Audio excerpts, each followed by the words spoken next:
hieman itsestäsi, nimeä, taustaa, koulutusta, miten työsi liittyy nuoriin? Eli Heikan Juho ja koulutukseltani on sairaanhoitaja AMK ja sitä ennen kävin lähihoitaja perustutkinnon mielenterveys- ja kuntoutuspuolella. Mielenterveys- ja päihdepuolella tässä Sampossa. Miten liittyy työ nuoriin, niin olen työskennellyt Exotella sekä laptuotesäätiöllä eri tavalla nuorten kanssa tällaisissa ohjaavissa ja valmentavissa tehtävissä. Joo. Millä keinoin sinä siellä työssä pyrit niin auttamaan nuoria? Eli yksilön tarpeesta on aina lähtenyt tämä työ ohjaava tai valmentava, mitä on tehnyt. Eli mitä jollain nuorella on, toiset vaatii vähän toisenlaista auttamista kuin toiset. Voi olla tällainen sosiaalinen kuntoutus ehkä olisi terminä kattaisi tätä. Toista kai etsitään vaikka työpaikkoja, koulutuspaikkoja, tarvii apua hakuihin.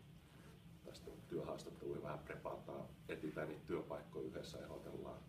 Toiset tarvitsisi ihan arkisia asioihin ohjausta, kuten arjenhallintaa, kaikkea siivousta, ruoanlaittoa, raha-asioita, tällaista.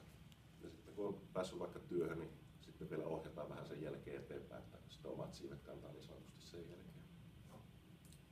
Joo. Pystytkö arvaamaan, mikä määrä asiakkaan olevista nuorista pääsee takaisin opiskelemaan tai työelämään?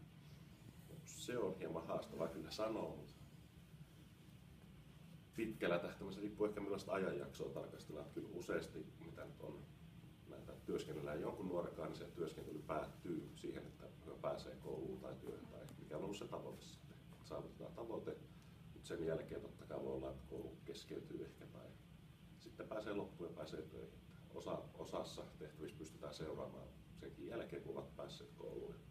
Osassa sitten taas se työskentely loppuu siihen, ei ehkä kuulu. Ja mikä tässä nuorten kanssa työskentelyssä on, että jos on ohjaajana tai valmentajana siinä mukana, niin hirveän paljon käydään näiden nuorten kanssa näitä eri palveluissa, mistä taas sitten vaikka nyt kouluun justiinsa, niin eihän me siihen kouluun pääsemiseen vaikuta, että me on sen kanssa lopuun keskustelemaan tällaista muuta. Niin että siellä sitten se nuori tavallaan liikkuu palvelusta toiseen, että siinä on vähän niin mukana kulkijana enemmän. Eli siellä palveluissa sitten pystyisi arvioimaan ehkä vähän paremmin tällaisena mukana kulkijana. Joo. Sinulla oli sinun oman opiskeluaikani tai ongelmia, niin miten sinä niistä selvisit? Joo, eli omaa historiaa tuota yläasteen jälkeen, tietysti tämmöinen mielenkiintoinen nuoruus niin kuin kaikilla, niin aloitin vähän lukiota, sitten totesin hyvin äkkiä, ettei se ollutkaan itteeni varten ja lopetin sitten lukion ja siitä sitten tuli tällainen tilastomerkintä, eli nuori valla koulutusta. Olin hetken aikaa niin kuin moni onkin, että jos sitten koulu ei työtä ei oikein mitään. Sitten hain siitä kuitenkin lähihoitajaksi ja pääsin onneksi sitten, ettei tarvinnut montaa kuukautta olla kotona.